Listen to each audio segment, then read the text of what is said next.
এক্সপ্লেইনটি শুরু করার আগে আমার একটা বিশেষ অনুরোধ, প্লিজ হাতে সব কাজকর্ম শেষ করে এক্সপ্লেইনটি দেখা শুরু করো, কারণ এই মুভিটা এতটাই টানটান উত্তেজনায় ভরপুর যে চাইলেও তুমি আর পরে ভিডিও থেকে চোখ সরাতে পারবে না। বলছিলাম কেজিএফ খ্যাত ডিরেক্টর প্রশান্ত নীলের সদ্য মুক্তি পাওয়া মুভি সালারের কথা। জানি অনেকেই দেখে ফেলেছো, আর তার মধ্যে অনেকেরই মুভিটা মাথার উপর দিয়ে গেছে। তবে চিন্তার কোনো কারণ নেই, আমি তোমাদের জন্য মুভিটা এমনভাবে এক্সপ্লেন করেছি যে যাতে পুরো মুভির প্রতিটা বিষয় তোমরা ভালোভাবে বুঝতে পারো। তাই আমার এই বিশেষ পরিশ্রমের বিনিময়ে তোমাদের কাছে এই ভিডিওটিতে 25,000 লাইক চাই। জানি এটা তোমরা অনায়াসেই করে দিতে পারবে। তাই চলো আর পেঁচাল না বাড়িয়ে শুরু করি আজকের মুভি এক্সপ্লেনেশন। মুভি শুরুতে আমরা দেখতে পাই ইন্ডিয়ার মোস্ট পাওয়ারফুল অঞ্চল খানসারের দৃশ্য। এই ছেলেটির নাম দেবা, যে কিনা একজন সাধারণ ঘরের ছেলে। তবে তার সবচেয়ে কাছের বন্ধু হলো এই খানসারের রাজার ছেলে, যার নাম ভার্দা। এক রাজার ছেলে হয়েও সে তার মন থেকে দেবাকে অনেক অনেক ভালোবাসতো। তাই তো দেবাও তার জীবনের পরোয়া না করে তাকে সবসময় প্রোটেক্ট করত। এই হলো ভার্দার সৎ ভাই রুদ্রা। রুদ্রা প্রথম থেকেই ভার্দাকে দু চোখে দেখতে পারে না। তাই একদিন রুদ্রা তার সৎ ভাই ভার্দার নোজ রিং ছিনিয়ে নেয়, যা তাদের রাজকীয় একটি প্রতীক ছিল। এই খবর দেবার কাছে চলে গেলে দেবা সেটা ফিরিয়ে আনার জন্য রুদ্রার কাছে যায়। রুদ্রা জানায়, আমি এটা তখনই দেব যখন তুই বা তোর বন্ধু এই পালোয়ানটিকে মাটিতে ফেলে দিতে পারবি। এখন এত বড় দানবকে হারিয়ে মাটিতে ফেলা একদমই অসম্ভব, কিন্তু দেবা ছিল মারাত্মক খ্যাপাটে আর অত্যন্ত সাহসী। সে তার বন্ধুর জন্য জানও দিয়ে দিতে পারে।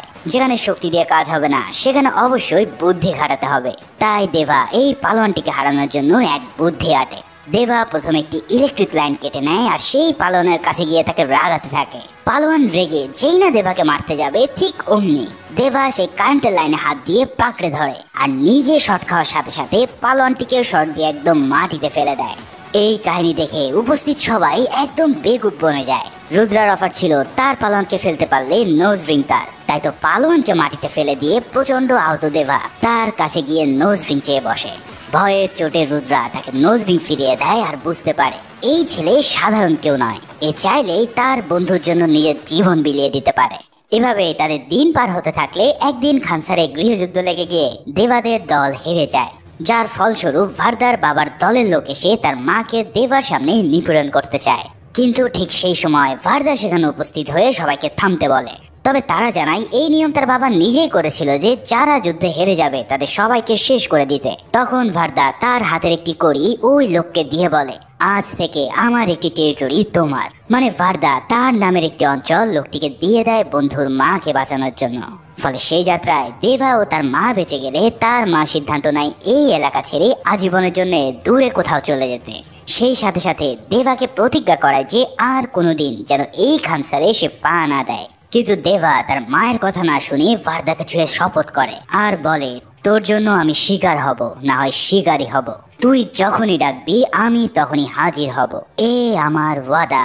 এই বলে সেদিনের পর থেকে দেবা ও ভার্দার দূরত্বের মধ্যে এক বিয়োগ ঘটে। তবে ভার্দা এটা বিশ্বাস করতো যে একদিন না একদিন দেবা তার জন্য আবারও খানসারে আসবে, কারণ দেবা হলো ভার্দার সালার বা তার ডান হাত। এরপর মুভির কাহিনী এবার শিফট হয় 2017 সালে দিল্লি শহরে। সেখানে আমরা একজন হ্যাকারকে দেখতে পাই যে কিনা কয়েক বছর ধরে একটা মানুষকে ট্রেস করে চলেছে। আজ হুট করে সে জানতে পারে যাকে সে ট্রেস করছে তার মেয়ে একটি ফেক পাসপোর্ট বানিয়ে ইন্ডিয়া আসছে। এখন মেয়েটাকে আর কেনই বা পুরো ইন্ডিয়ার দুর্ধর্ষ লোকরা তাকে খুঁজে বেড়াচ্ছে আমরা তা পরেই জানতে পারবো। তাই কিছু কাহিনী মাথার উপর দিয়ে গেলেও ধৈর্য ধরে দেখতে থাকো, আশা করি পরে সবকিছু বুঝতে পারবে। যাই হোক, মেয়েটি ইন্ডিয়া আসছে শুনে দেশের কোনায় কোনায় সবাই রেডি হয়ে যায় তাকে ধরার জন্য। এদিকে যার মেয়ে ইন্ডিয়ায় আসছে তার নাম কৃষ্ণকান্ত। তাকে ধরার জন্য পুরো দেশের বড় বড় মাফিয়ারা গত 7 বছর ধরে অপেক্ষা করছে। এখন এই নিউজ কৃষ্ণকান্তের কাছে পৌঁছানো মাত্রই সে কল দেয় বিলাল নামের একজনের কাছে। সে জানায় আমার মেয়েকে বহুবার মানা করা সত্ত্বেও সে আমাকে না জানিয়ে ইন্ডিয়া গেছে। এখন যে করেই হোক তুমি তাকে রক্ষা করো। কিন্তু বিলাল জানায় তাকে সব মাফিয়ার কাছ থেকে কেবল একজনই রক্ষা করতে পারবে, আর সে হলো আমাদের মুভির নায়ক দেবা ওরফে সালার। তাই বিলাল সাথে সাথে দেবাকে সব জানালে দেবা ওই মেয়েটিকে এয়ারপোর্ট থেকে উদ্ধার করে তার বাড়িতে নিয়ে যেতে বলে। তার কথা মতো বিলাল তার দলবল নিয়ে গিয়ে এয়ারপোর্টে চলে যায় আদায়া নামের মেয়েটিকে উদ্ধার করার জন্য। তারা প্রথমে পার্কিং এ থাকা মাফিয়াদের গাড়িতে এক্সপ্লোসিভ সেট করে আর মেয়েটিকে মারাত্মক ভেলকি দিয়ে সেখান থেকে উদ্ধার করে নিয়ে আসে। আদায়া সব দেখে তো বুঝে উঠতে পারছে না যে কি হচ্ছে এখানে। তার চোখের সামনে পাখির মতন লোক মারা পড়ছে। তাই সে উদ্ধার হয়ে ভয়ে বলতে থাকে, প্লিজ আমাকে পুলিশের কাছে নিয়ে যাও। কিন্তু বিলাল বলে, এখানে স্বয়ং প্রধানমন্ত্রী আসলেও তোমাকে বাঁচাতে পারবে না। এরপর আধায়ার বাবাকে কল দিলে সে কেবল একটা কথাই বলে, আর তা হলো বিলাল যা তাকে বলবে তাই যেন সে শোনে। এবার আধায়াকে আনা হয় দেবার মায়ের কাছে। দেবা ও তার মা সেই ছোট্টবেলায় পালিয়ে এসেছে আসামের তিনসুকিয়া গ্রামে, যেটা ইন্ডিয়া ও মায়ানমার বর্ডারে অবস্থিত। দেবার মা সেই থেকে দেবাকে এমন ভাবে লুকিয়ে রেখেছে যে যাতে তাকে কোনো পিঁপড়াও ছুতে না পারে।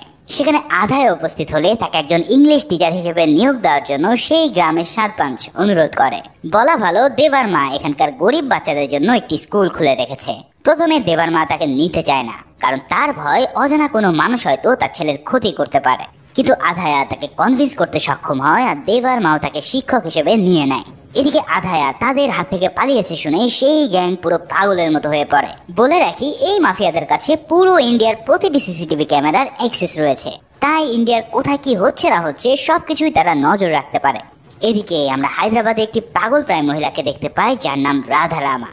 দেখতে তোমাদের কাছে পাগল মনে হচ্ছে, কিন্তু এই মহিলাটি 7 বছর আগে ছিল পুরো ইন্ডিয়ার এক ত্রাসের কারণ। তবে আজ সে যে কারণে পাগল হয়েছে তার পিছনে রয়েছে এই কৃষ্ণকান্তের হাত। কিন্তু সেটা কিভাবে তা জানতে আমাদেরকে অপেক্ষা করতে হবে। যাই হোক, রাধারামা যখন শুনতে পায় কৃষ্ণকান্তের মেয়ে তাদের হাত থেকে পালিয়েছে, তখন সে আরো বেশি ফ্রাস্ট্রেটেড হয়ে পড়ে। রাধারামা যে কত পাওয়ারফুল ছিল তা বোঝানোর জন্য তোমাদের জানিয়ে রাখি, তার যে চাকরানি আছে সে পর্যন্ত চাইলে 4টা স্টেট চালানোর ক্ষমতা রাখতো। তার মানে বুঝতেই পারছো, চাকরের যদি এই অবস্থা হয় তাহলে রাধারামা কি জিনিস। যাই হোক, অন্যদিকে একটি দলকে বলা হয় আধায়ার নামে একটি মার্ডার কেস দিতে, যাতে করে তাদের পাশাপাশি পুলিশও তাকে খুঁজতে থাকে। এবার চলো আমরা খানসারের সালার মানে আমাদের নায়ক দেবার সম্পর্কে জেনে নিই। সেই ছোটবেলায় খানসার থেকে চলে আসার পর দেবার জীবনটা যেন একদম পাল্টে গেছে। তবে গত 7 বছর আগে সে এমন এক কাণ্ড ঘটিয়েছে যে পুরো দেশ ও তার বন্ধু একই সাথে শত্রুতে পরিণত হয়েছে। কিন্তু দেবা কি এমন করেছে জানতে চাও? আচ্ছা, একটু পরেই বলছি। দেবা এখন তার মার একদম বাধ্য সন্তান। বর্তমানে সে মেকানিকের কাজ করে। লোহা দিয়ে দেবা চাইলেই যে কোনো কিছু বানানোর ক্ষমতা রাখে। তাদের গ্রামের পাশে রয়েছে কয়লার মাইনিং, সেখানে দেবা তার পুরো দিন একদম নিশ্চুপ ভাবে কাটায়। তার বন্ধু বলতে এখন সেখানকার এই পিচ্চিগুলো, যাদের সাথে সময় পেলেই সে ক্রিকেট খেলে। এই এলাকার কেউই জানে না যে দেবা কি মারাত্মক চিজ, কিন্তু তার মায়ের মধ্যে দেবাকে নিয়ে যেন সবসময় ভয় কাজ করতে থাকে। যেমন দেবা যদি সন্ধ্যা 6টার মধ্যে বাড়ি না আসে তাহলে তার মায়ের জান উড়ে যাওয়ার মতো হয়ে যায়। অথবা দেবার হাতে যদি সামান্য একটা প্লাস্টিকের ছুরিও তার মা দেখে তাতেও সে ভয়ে কাতর হয়ে পড়ে। কিন্তু কেন এই ভয়? দেবা কি এমন করেছে? একদিন দেখা যায় কিছু গুন্ডা এসে দেবার সামনে আধায়াকে বিশ্রী রকমের টিজিং করতে থাকে। এত বড় দেহের দেবা সেখানে থাকতেও কিসের জন্য দেবা তার কোনো প্রতিবাদ করে না। এই দৃশ্য দেখে আধায়া পুরোই হতবাক হয়ে পড়ে আর ভাবে এ হয়তো কোনো পুরুষই না। তবে সব কিছু থেকে বোঝা যাচ্ছে যে দেবা হলো একটি ঘুমন্ত আগ্নেয়গিরি।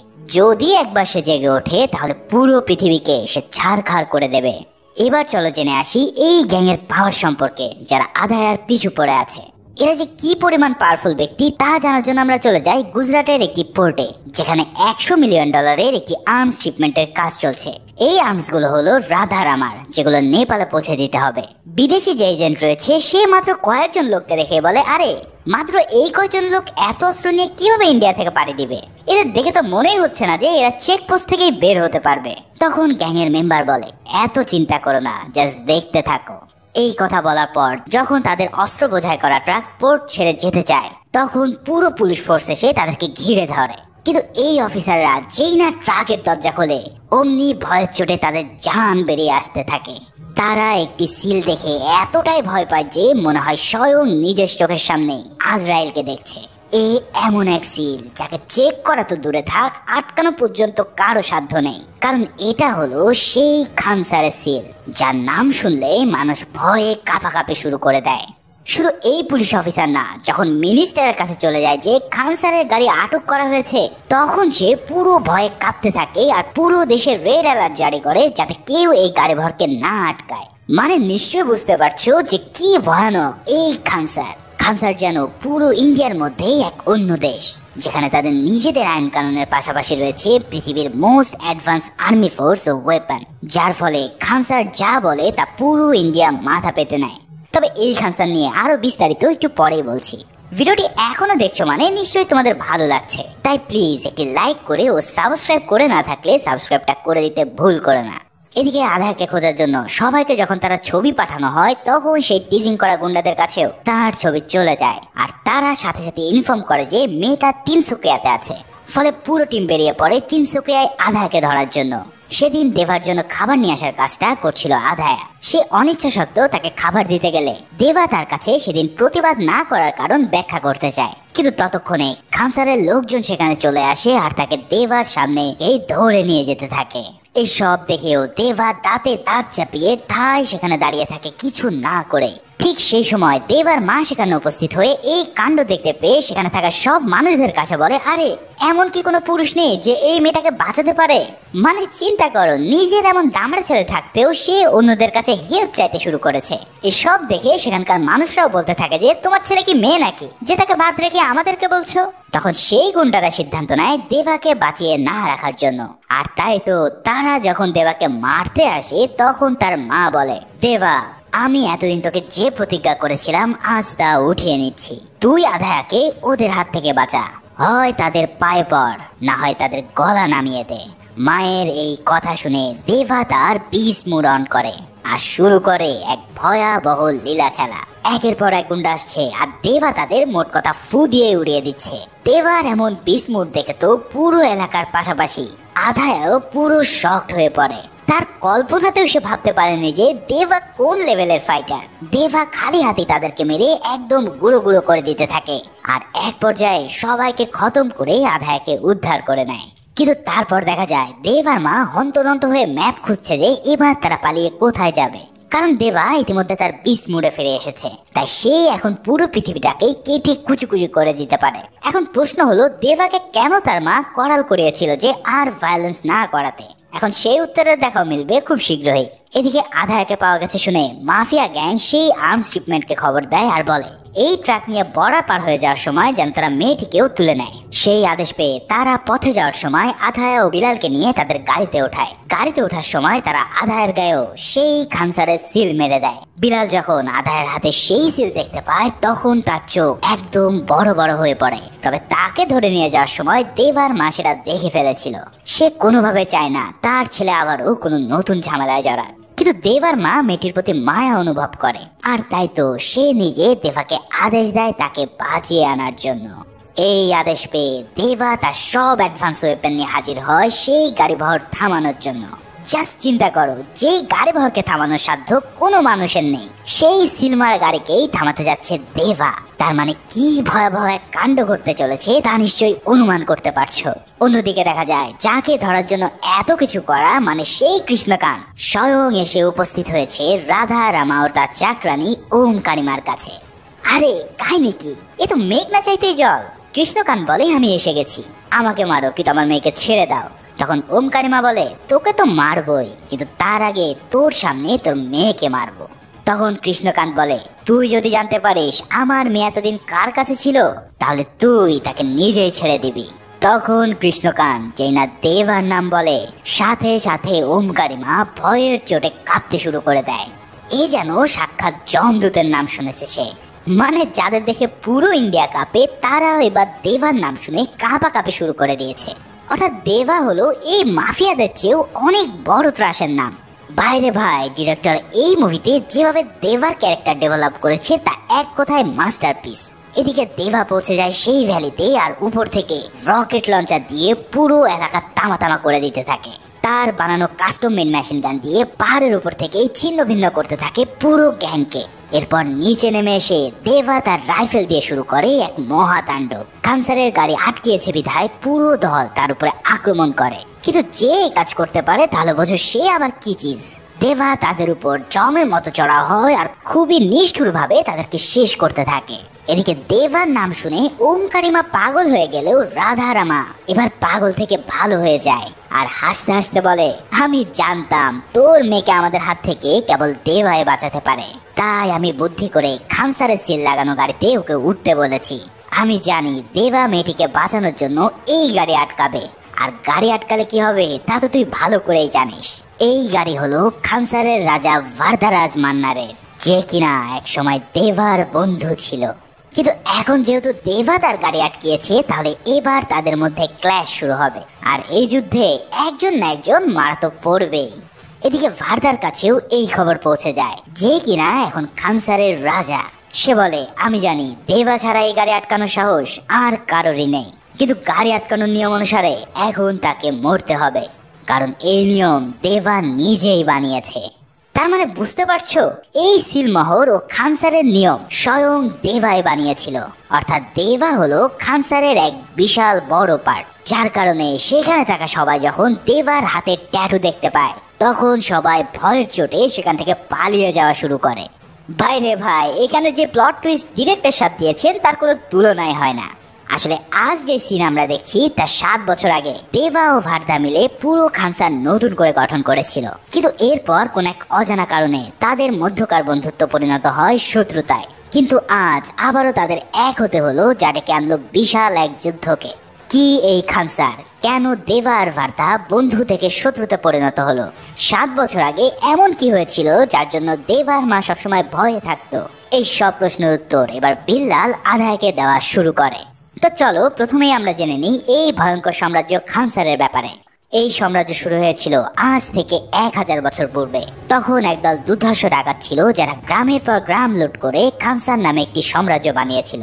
তারা এতটাই ভয়ানক ছিল যে তাদের কাছে চেঙ্গিস খা বা গাজনি মাহমুদের নিষ্ঠুরতাও হার মেনে যেত। তাদের এই গোষ্ঠীতে মোট 3টি জাতি বা বংশ ছিল।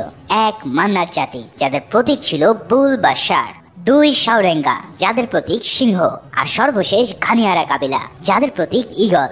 এই 3 কাবিলা মানে জাতি মিলে পুরো খানসারকে শত শত বছর ধরে শাসন করে আসছিল পর্যায়ক্রমে। তারা এতটাই ভয়ানক ছিল যে ব্রিটিশরা পুরো ইন্ডিয়া শাসন করলেও এই খানসারকে তারা কখনোই দখল করতে পারেনি।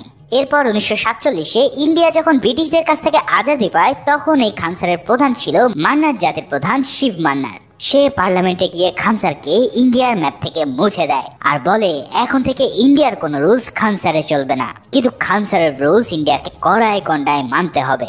তাই তো পুরো ইন্ডিয়া তখন থেকে আজ অব্দি যত ইলিগাল কাজ করা হয় তার সব কিছুতেই খানসারের ফিক্সড পার্সেন্টেজ থাকে। তাদের সবচেয়ে বড় হাতিয়ার ছিল ভয়, যা দিয়ে তারা পুরো ইন্ডিয়াতেই রাজ করতে থাকে। এভাবে শিব মান্নার এক সময় পুরো সাম্রাজ্যকে একটি নিয়মের ভিতর আনার জন্য সংবিধান তৈরি করে, যার নাম নিবন্ধন।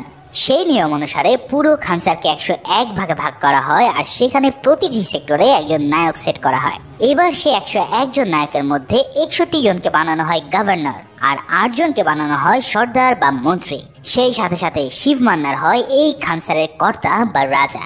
কিন্তু 1985 সালে শিব মান্নার মারা গেলে নিয়ম অনুসারে এবার রাজা হওয়ার কথা ছিল সাউরেঙ্গা বংশের লিডার, যার নাম ধারা। কিন্তু শিব মান্নারের ছেলে রাজা মান্নারের নিয়ত খারাপ হতে থাকে, তাই সে কোনোভাবেই তার বাপের আসন হাতছাড়া করতে চায় না। ফলে সে সিদ্ধান্ত নেয় রাতের আধারেই পুরো সাউরেঙ্গা বংশকে খতম করে দেওয়ার। কারণ সাউরেঙ্গারা অন্যদের চেয়ে গায়ে গতরে অনেক বেশি শক্তিশালী ছিল, তাই তাদের ঘুমের মধ্যে মারা ছাড়া তাদের সাথে পেরে ওঠা কোনোভাবেই সম্ভব নয়। তাই রাজমান্নারের চক্রান্ত অনুসারে বৃদ্ধ থেকে শুরু করে সদ্য জন্ম নেওয়া বাচ্চাকেও তারা হত্যা করে বসে। কারণ তাদের কথা হলো, একজন সাউরেঙ্গাও যদি বেঁচে থাকে তাহলে তারা কোনো না কোনো দিন প্রতিশোধ নিতেই আসবে। যাই হোক, এই নৃশংসতার পর রাজা মান্নার খানসারের চারিদিকে বিশাল উঁচু দেওয়াল দেয় আর নিজের জন্য দুর্ভেদ্য আর্মি ফোর্স গঠন করে। এরপর রাজমান্নার সেই 8টি মন্ত্রী আসনের মধ্যে থেকে 5টি দিয়ে দেয় ঘানিয়ারা বংশকে, আর বাকিগুলো ভাগ করে তার নিজের লোকের মধ্যে। এর মধ্যে ছিল তার শ্যালক ভালি, প্রথম স্ত্রীর ছেলে রুদ্রা, তার মেয়ে রাধারামা ও রাধারামার জামাই ভার্বা। রাজমান্নারের কিন্তু আরো 2 ছেলে রয়েছে তার ছোট পক্ষে। ভার্দা রাজামান্নার হলো তাদেরই একজন, কিন্তু সে ছোটবেলায় নিজের বন্ধুর জন্য একটি টেরিটরি দিয়ে দেওয়ার কারণে ভার্দাকে সব কিছু থেকে রাজমান্নার বঞ্চিত করেছিল। যাই হোক, এভাবেই রাজমান্নার তার শাসন কায়েম করতে থাকে। আর একদিন রাজমান্নার বিশেষ কাজের জন্য খানসারের বাইরে যাওয়ার জন্য প্রস্তুতি নেয়, তবে তার অবর্তমানে সে রাধারামাকে অস্থায়ী রাজা বানিয়ে যায়। এই সিদ্ধান্তে রাধারামা বেশ নাখোশ ছিল, কারণ রাজা যদি খানসারের বাইরে যায় তাহলে আশেপাশে থাকা সুগনেরা যে কোনো কিছুই করতে পারে। এদিকে রাজমান্নারের জামাই ভার্বা তাকে একটি প্রশ্ন করে। সে বলে, আপনি রুদ্রাকে সর্দার বানিয়েছেন, কিন্তু ভার্দাকে আপনি সব কিছু থেকে বঞ্চিত করেছেন। সে তো আপনারই রক্ত। আমি জানি আপনি তার উপরে রাগ করলেও এখনো তাকে অনেক ভালোবাসেন। এখনো খাবার টেবিলে একটি সিট আপনি খালি রাখেন ভার্দার জন্য। তাই আমি চাই আপনি ওর সব ভুল মাফ করে আবারও ওকে একটি সুযোগ দিন। এই সব কথা শুনে রাজমান্নারও বুঝতে পারে আসলেই তো এতদিন আমি ভার্দার উপরে অন্যায় করেছি। তাই সে সিদ্ধান্ত নেয় ভার্দাকে সে বেঁচে থাকাকালীন এই সাম্রাজ্যের একজন সর্দার বানাবে। তাই রাজ বৈঠকে রাজমান্নার বলে, তোমাদের মন্ত্রীদের 8 সিটের মধ্যে একটি সিট আমি ভার্দার জন্য চাই। সেটার জন্য রাজমান্নার এবার রাঙ্গা নামের একজন মন্ত্রী সিট চেয়ে বসে। রাঙ্গা তো এই সিদ্ধান্তেই একদম ভ্যাবাচাকা খেয়ে যায়, কিন্তু রাজার সিদ্ধান্তে বাইরে যাওয়ার সাহস তার কোনোভাবেই নেই। ফলাফল রাজমান্নার বলে, আমি বাইরে থেকে আসার পরে ভার্দা এই খানসারের একজন সর্দার হবে। তবে এই সিদ্ধান্তে পুরো মন্ত্রিসভায় যেন একদম বিষিয়ে ওঠে। বিশেষ করে রুদ্রা, সে ছোটবেলা থেকেই ভার্দাকে একদমই সহ্য করতে পারতো না। তাই সে রাঙ্গাকে কান পড়া দিয়ে খেপিয়ে তুলতে থাকে। সে বলে, জানিস রাঙ্গা, এতজন থাকতেও তোর সিটি কেন রাজমান্নার চেয়ে বসলো? কারণ তোর বাপকেই আজ থেকে 25 বছর আগে ভার্দা তার কড়ি দিয়ে দিয়েছিল। তাই ভিক্ষা দেওয়া টেরিটরি আবারও তোর কাছ থেকে ছিনিয়ে নেওয়া হলো। এই সব কথার মাঝে জামাইবাবু ভার্বা এবার আবারও এক প্যাচ লাগায়। সে বলে, এই সাম্রাজ্যের যে সংবিধান বা নিবন্ধন আছে সেখানে বলা হয়েছে যে যার সবচেয়ে বেশি শক্তি সে এই রাজ্যের মালিক হবে। তাই তুমি যদি রাজমান্নারের চেয়ে শক্তিশালী হতে পারো তাহলে এই কুর্সি তোমার হয়ে যাবে। এখন এই চেয়ার তোমার নিজের করে রাখার একটা মাত্রই উপায় আছে, আর তা হলো ভার্দাকে প্রাণে শেষ করে দেওয়া। ভার্দায় যদি না থাকে তাহলে রাজমান্নার কাকে সর্দার বানাবে? এই সব কথা শুনে রুদ্রা ও রাঙ্গা তাদের নিয়ত চেঞ্জ করে ফেলে আর ভার্দাকে আজ রাতে খতম করার প্ল্যান বানায়। মানে বুঝতেই পারছো, এই জামাইবাবু ভার্বা রাজার নিজের লোক হয়েও তাকে তলে তলে পিঠে ছুরি মারতে চলেছে। যাই হোক, প্ল্যান ফিক্স হয়ে গেলে রুদ্রা ও রাঙ্গা মিলে ভার্দার যেই এলাকা ছিল তা পুরো কেটে কুচি কুচি করতে থাকে। এক পর্যায়ে ভার্দাকে তারা আটক করে আর তাকেও শেষ করে দিতে উদ্যত হয়। কিন্তু ঠিক তার আগ মুহূর্তেই রাধা রামা রাজপ্রাসাদের ঘন্টা বাজিয়ে দেয় আর সিজ ফায়ার জারি করে। এখন এই ঘন্টা বাজালে কারোর ক্ষমতা নেই যুদ্ধ বা ফাইটিং চালিয়ে যাওয়া। তাই সেবারের মতো ভার্দাকে মারতে না পেরে তারা রাজপ্রাসাদে ফিরে গিয়ে মুখোমুখি হয় রাধারামার। রাধারামা বলে, আমি জানতাম আমার বাপ না থাকলে তোরা এই সবই করে বেড়াবে। তাই আজ থেকে আমি অনির্দিষ্টকালের জন্য সিজ ফায়ার জারি করলাম, যাতে এই খুন খারাপি তোরা বন্ধ করিস। তোমাদেরকে জানিয়ে রাখি, সিজ ফায়ার হলো যুদ্ধক্ষেত্রে যুদ্ধবিরতির আদেশ। মানে এই সিজ ফায়ার জারি থাকলে কোনো পক্ষই আর যুদ্ধে জড়াতে পারবে না। তবে রুদ্রা বলে, আমি মাত্র 9 দিনের জন্য সিজ ফায়ার মেনে নেব। এরপর একটি ভোটিং হবে সিজ ফায়ার তুলে নেওয়ার জন্য। যদি ওই ভোটিং এ সিজ ফায়ার তুলে নেওয়ার পক্ষে বেশি ভোটিং হয় তাহলে এই সিংহাসন আমি আমার নিজের করে নেব। এই বলে রুদ্রা ও রাঙ্গা সম্মুখ বিদ্রোহ করে চলে যায় নিজের দল একত্রিত করতে। এই কাণ্ডে পুরো খানসার যেন থমথমে হয়ে যায় আর সবাই প্রস্তুতি নিতে থাকে এক ভয়ঙ্কর যুদ্ধের জন্য। প্রতিটা মন্ত্রী তাদের লড়াইয়ের জন্য পৃথিবীর বিভিন্ন দেশ থেকে আর্মি আনা শুরু করে। কেউ আনে রাশিয়ান আর্মি, কেউ আবার আনে আফগানিস্তানের ভয়ানক আর্মিকে। এভাবে সবাই নিজেদের আর্মি নিয়ে আসলেও ভার্দার জন্য যুদ্ধ করার জন্য সে কাউকেই ডাকতে পারে না। ভার্দা চিন্তা করতে থাকে এই যুদ্ধে জেতার জন্য সে কাকে আনবে। তখন ভার্দার ছোট ভাই বলে, সব সর্দাররা পৃথিবীর ভয়ঙ্কর সব আর্মিদের নিয়ে এসেছে, তাদের কাছে আছে আধুনিক সব অস্ত্রশস্ত্র। ভাই আমাকে বল, আমাদের আর্মি কবে আসবে? কিন্তু এই সব কিছুর উত্তর ভার্দার কাছে নেই। ভার্দা কেবল একজনকেই চেনে, আর সে হলো দেবরাধা। কারণ ছোটবেলায় দেবা তাকে কথা দিয়েছিল যে যখনই সে ডাকবে সে তার সামনে এসে হাজির হবে। তাই ভার্দা বিশ্বাস করে যে দেবা যদি তার পাশে থাকে তাহলে তার সামনে কোনো আর্মি দাঁড়াতে পারবে না। তাই ভার্দা তার গাড়িতে একটা মাত্র সিট ফাঁকা রেখে বেরিয়ে পড়ে দেবাকে আনার জন্য। গুজরাটের এক অঞ্চলে গিয়ে ভার্দার এবার দেখা হয় দেবার সাথে। দেবা এতদিন পর তার বন্ধুকে দেখতে পেয়ে আবেগে জড়িয়ে ধরে আর বুঝতে পারে নিশ্চয়ই ভার্দার কোনো বড় বিপদ হয়েছে। দেবার মাও ভার্দাকে দেখে আবেগে আপ্লুত হয় আর ঠিক ছোটবেলার মতো নিজ হাতে খাইয়ে দেয়। এরপর ভার্দা দেবাকে সব কথা খুলে বললে দেবা বলে, দাঁড়া আমি আমার মার কাছ থেকে পারমিশন নিয়ে আসি। প্রথমে তার মা রাজি না থাকলেও সেদিনের ভার্দা সেই উপকারের কথা মনে পড়ে যায় আর দেবাকে তার সাথে যাওয়ার জন্য অনুমতি দেয়। অনুমতি পাওয়ার পর ভার্দা দেবাকে নিয়ে ছুটে চলে খানসারের দিকে। সবাই যেখানে শত শত দুর্ধর্ষ আর্মি নিয়ে এসেছে সেখানে ভার্দা কেবল একজনের উপরে ভরসা রেখেছে, আর সে হলো তার সালার দেবা।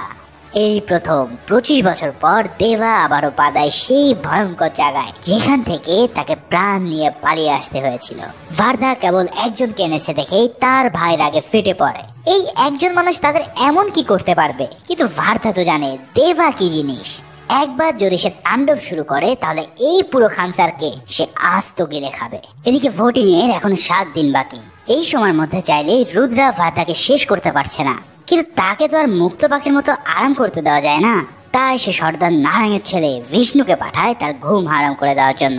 নারায়ণ ছিল গাড়িয়ানা বংশের প্রধান, আর সে চাইতো তার ছেলেও যেন পরবর্তীতে সর্দার হয়। রুদ্রার কথা মতো বিষ্ণু প্রতিদিনই ভারদার উপরে অত্যাচার ও অপমান করতে থাকে। কখনো মাঝরাতে আতশবাজি ফুটিয়ে, আবার কখনো মুখের সামনে থেকে ভাত কেড়ে নিয়ে ভারদাকে চরম লেভেলের অপমান করতে থাকে। এই সব দেখেও ভারদার কিছুই করার ছিল না, কারণ সে যদি এখন কোনো ঝামেলায় জড়াতো তাহলে সিজ ফায়ারের আইন অনুসারে সে কখনোই আর সর্দার হতে পারবে না। কিন্তু দেভার সামনে ভারদাকে এমন করে প্রতিনিয়ত হেয় প্রতিপন্ন হওয়ার জন্য দেভার রক্ত গরম হতে থাকে। কিন্তু ভারদা তাকে বারবার হাত চেপে ধরে থামিয়ে দেয়। তবে ভারদা নিজেও জানে না যে এই দেভাকে সে কতক্ষণ পর্যন্ত দমিয়ে রাখতে পারবে, কারণ একবার যদি দেবা তার তাণ্ডব শুরু করে তাহলে পুরো খানসারকে সে একদম জ্বালিয়ে পুড়িয়ে দেবে। এভাবেই ভোটিং এর দিন প্রায় কাছে আসতে থাকলে রাধা রামা ও তার মামা মিলে হিসাব করতে থাকে যে ভোট কোন দিকে পড়বে। তারা চায় যেন সিজফায়ার বহাল থাকে, আর অন্যদিকে রুদ্রা চায় সিজফায়ার তুলে নিতে। তাই রুদ্রা ঘানিয়ারা বংশের লোকজনদের মধ্যে ভীতি তৈরি করে তাদেরকে কনভিন্স করতে থাকে যাতে তার পক্ষে ভোট দেওয়া হয়। এদিকে রুদ্রা তার টিমে পণ্ডিত নামের একজন লোককে বাইরে থেকে নিয়ে আসে। এই পণ্ডিতকে দেখতে কোনো ভয়ঙ্কর মনে না হলেও সে যে কোনো বড় ব্যাক হিস্ট্রি আছে তা আমরা মুভিতেই বুঝতে পারি। বলা হয় পণ্ডিত এতটাই বিভৎস যে তার বুদ্ধি ও শক্তি দিয়ে পুরো খানসারকে সে উলট পালট করে দিতে পারে। অন্যদিকে নারায়ণের ছেলে বিষ্ণুর চরিত্র ছিল পশুর চেয়েও জঘন্য। খানসারে মাহারা নামের একটি অঞ্চল ছিল, যেখানে এক উপজাতিদের পেলে পুষে বড় করা হতো শুধুমাত্র মনোরঞ্জনের জন্য। বিষ্ণু প্রতিদিন সেই মাহারাতে গিয়ে ঘুড়ি উড়াতো, আর সেই ঘুড়ির সুতো নিজ হাতে কেটে দিয়ে অপেক্ষা করতো সেটা কোন ঘরে গিয়ে পড়ে। যেই ঘরে বিষ্ণুর ঘুড়ি উড়ে গিয়ে পড়তো সেখান থেকে একটি মেয়েকে সে ভোগ করত, আর ভোগের পর তাকে কেটে হত্যা করত। প্রতিদিন যখন বিষ্ণু মাহারাতে আসতো তখন ভারদাকেও জোর করে সেখানে নিয়ে আসা হতো, কিন্তু ভারদা কোনোভাবেই দেবাকে এই কাহিনীর কথা জানাতো না, কারণ এই নৃশংস কাহিনী যদি দেবা জানতে পারে তাহলে তাকে এখানে আটকে রাখার সাধ্য থাকবে না কারোর পক্ষে। কিন্তু একদিন দেবা ঠিকই সেই মাহারাতে উপস্থিত হয়ে গেলে ভারদার পা থেকে মাটি সরে যায়। প্রথমে দেবা তেমন কিছু বুঝে উঠতে পারে না, কিন্তু বিষ্ণু যখন একটি ছোট্ট মেয়েকে টেনে হিস্ট্রি নিয়ে আসতে থাকে তখন দেবার কাছে সব পরিষ্কার হয়ে যায়। দেবা সেই ছোটবেলায় তার মায়ের কথা মনে পড়ে, যেখানে সে সরাসরি দেখেছিল একটি মেয়ে সম্ভ্রম হারানোর কাতরতা। এত ছোট ছোট মেয়েদের উপর এমন কঠিন নিষ্ঠুরতা সহ্য করার মতো ধৈর্য দেবার অন্তত ছিল না। তাই সেদিন তো এই খানসা সচক্ষে দেখে নেয় যে দেবা কি জিনিস। এবার দেবা আর ভারদার কোনো কথা না শুনে শুরু করে এক মহাপ্রলয়। সেদিন সেখানে থাকা প্রতিটা মানুষকে দেবা এমন ভাবে পিস পিস করতে থাকে যে যা দেখলে মরা মানুষও জ্যান্ত হয়ে উঠবে। কুড়াল দিয়ে দেবা প্রত্যেককে একদম ফালাফালা করে দিচ্ছে দেখে এবার ভারদার ছোট ভাই বুঝে ফেলে যে ভারদা কেন শুধুমাত্র দেবাকে তাদের যুদ্ধে ডেকে এনেছিল। সেই সাথে সাথে সে বলতে থাকে, ভাই প্লিজ দেবাকে আটকা, ও তো বিষ্ণুকে মেরে ফেলবে। কিন্তু ভারদা বলে, আমি কেন, পৃথিবীর কারো ক্ষমতা নেই ওকে এখন আটকানো। যদি কেউ ওকে আটকাতে পারে তাহলে সেটা হলো ও নিজে। এখানে যে ফাইটিং দৃশ্য রয়েছে ভাইরে ভাই কি আর বলবো, তোমার পুরো রক্ত একদম হিম হয়ে যাবে এই ফাইটিং দেখে। এভাবে সবাইকে মেরে দেবা সর্বশেষ বিষ্ণুর কাছে চলে আসে, আর তাকে কালী দেবীর সামনে রেখে মুখে হলুদ মরিচ মাখিয়ে তার পায়ের নিচে বলি দেয়। মুহূর্তের মধ্যেই সেই হত্যার খবর খানসারে যেন পুরো ভূমিকম্পের মতো কাঁপিয়ে দেয়। একজন সর্দারের ছেলেকে এক বহিরাগত এসে এভাবে খতম করেছে শুনে সবার হাত পা কাঁপতে শুরু করে। এই অপরাধে খানসারের আর্মি তাদের সবাইকে জেলে ধরে নিয়ে যায়, আর পরের দিন তাদের বিচার হবে বলে সিদ্ধান্ত নেয়। এদিকে রাধা রামা নারায়ণকে সান্ত্বনা দেয় আর বলে, দেখো তোমার ছেলেকে খুন করেছে দেবা, এখানে ভারদার কোনো দোষ নেই, তাই আমি আশা করব তুমি ভারদার পক্ষে থাকবে। কিন্তু রুদ্রা তাকে খেপিয়ে দেয় আর বলে, এই ভারদাই দেবাকে ডেকে এনে তোমার ছেলেকে হত্যা করেছে। এই সব শুনে নারায়ণ অনেক খেপে যায় ভারদার উপর। এদিকে বিচারের দিন এলে সব গার্ডদেরকে বিচারকের রুমে ম্যাগাজিন খুলে ঢুকতে বলা হয়, যাতে কোনো ধরনের কোনো অপ্রীতিকর ঘটনা না ঘটে। বিচার শুরু হলে নারায়ণ চলে যায় ভারদাকে মৃত্যুদণ্ড দিতে। তখন দেবা তার হাত পায়ে পড়তে থাকে আর বলে, আমি তোমার ছেলেকে মেরেছি, প্লিজ তুমি ভারদাকে ছেড়ে আমাকে মারো। এদিকে ভারদাও দেবাকে বাঁচানোর জন্য মিথ্যা বলতে থাকে। এক পর্যায়ে নারায়ণ খেপে গিয়ে যেই না ভারদাকে আঘাত করতে যাবে ঠিক সেই সময় নিজের প্রাণপ্রিয় বন্ধুর গায়ে হাত দেওয়ার কারণে সে এক কোপে নারায়ণের হাত কেটে নেয়। ভাই রে ভাই, জাস্ট চিন্তা করো দেবা এটা কি করলো। এক সর্দারকে সে সবার সামনে জাস্ট খেয়ে দিল। এই কাণ্ড দেখে সেখানকার আর্মিরা ভয়ের চোটে ঠিক মতো গানের মধ্যে ম্যাগাজিন রিলোড করতে পারছিল না। দেবা বলতে থাকে, তোদের বলেছিলাম ওর গায়ে হাত না দিতে, কিন্তু এরপরেও যখন বাকিরা এসে তাকে মারতে উদ্যত হয় তখন দেবা বলে ওঠে, প্লিজ আই কাইন্ডলি রিকোয়েস্ট। আর এই বলে এবার সে তরোয়ালের এক কোপে নারাঙের মাথা কেটে নামিয়ে দেয়। পুরো মুভির মধ্যে যদি কোনো গুজবাম শট থাকে তাহলে এর উপরে আর কোনোটাই হতে পারে না। এই কাণ্ডে আমার মতো পুরো ক্যারেক্টারগুলো একদম ভয়ে বরফ হয়ে যায়। এরপর দেখা যায় আবারও দেবা ও ভার্দাকে জেলে নিয়ে আসা হয়, আর ভার্দা এবার দেবাকে বলে, আমি অনেক চেষ্টা করেছিলাম তোকে এখানে না আনতে, কারণ জানি তুই এখানে এলে এই অবস্থাই হবে। এদিকে ইতিমধ্যে ভোটিং এর অ্যানালাইসিস শুরু হয়ে দেখা যায় যদি রাজমান্নার ফিরে এসে তার ভোট দেয় তাহলে দুপক্ষেই 48 ভোট করে পায়। যেহেতু বিষ্ণু আর নারাং মারা গেছে তাই 101 ভোটের মধ্যে 4 ভোট বাদ দিয়ে হয় 97 ভোট। এখন মাত্র 1 ভোট বাকি থাকে ভার্দার। তার মানে ভার্দা যেদিকে ভোট দেবে সেদিকেই তাদের ফাইনাল রায় হবে, যার জন্য রুদ্রা সিজ ফায়ার উঠিয়ে নেওয়ার জন্য ভার্দাকে শাসাতে থাকে। কিন্তু সেখানে রাধারামা এসে জানায়, যদি তুই সিজ ফায়ার ওঠানোর পক্ষে ভোট দিস তাহলে তোকে সাথে সাথে আমি শেষ করে দেব। এখন তাহলে ভার্দা কি করবে? সিজ ফায়ার ওঠানো মানে হলো নিজের মৃত্যুকে ডেকে আনা, আবার সিজ ফায়ার না ওঠালেও সে তার রাজা হওয়ার স্বপ্ন পূরণ করতে পারছে না। যাই হোক, ভোটিং এর দিন চলে এলে একে একে সব নায়ক মন্ত্রীরা ভোট দিলে ভোট কাউন্ট হয় সিজ ফায়ারের পক্ষে 33 আর তুলে নেওয়ার পক্ষে হয় 48। ঠিক সেই সময় রাজমান্নার হুট করে খানসারে ফিরে আসে, আর সে তার 15 ভোট দিয়ে দিলে দুপক্ষের ভোটই 48-48 হয়ে যায়। এবার শুধু বাকি থাকে ভার্দার ভোট, সেটা যেদিকে যাবে সেদিকে জয়লাভ করবে। ভার্দা আগে থেকেই দেবাকে জানিয়েছিল যে সে কোন দিকে ভোট দেবে। দেবা বলেছিল, আমি চাই এই পুরো খানসার তোর হোক, আমি তোর পাশে আছি, তাহলে তুই জানিস তোকে কোন দিকে ভোট দিতে হবে। মানে তোমরাও বুঝতে পারছো যে ভার্দা এবার ভোট দেবে সিজ ফায়ার ওঠানোর পক্ষে। ঠিক সেভাবেই ভার্দা যখন তার ভোটিং সিজ ফায়ার তুলে দেওয়ার পক্ষে দিয়ে দেয় তখন এই কাণ্ডে রাধারামা ও রাজমান্নার পুরোই শকড হয়ে পড়ে।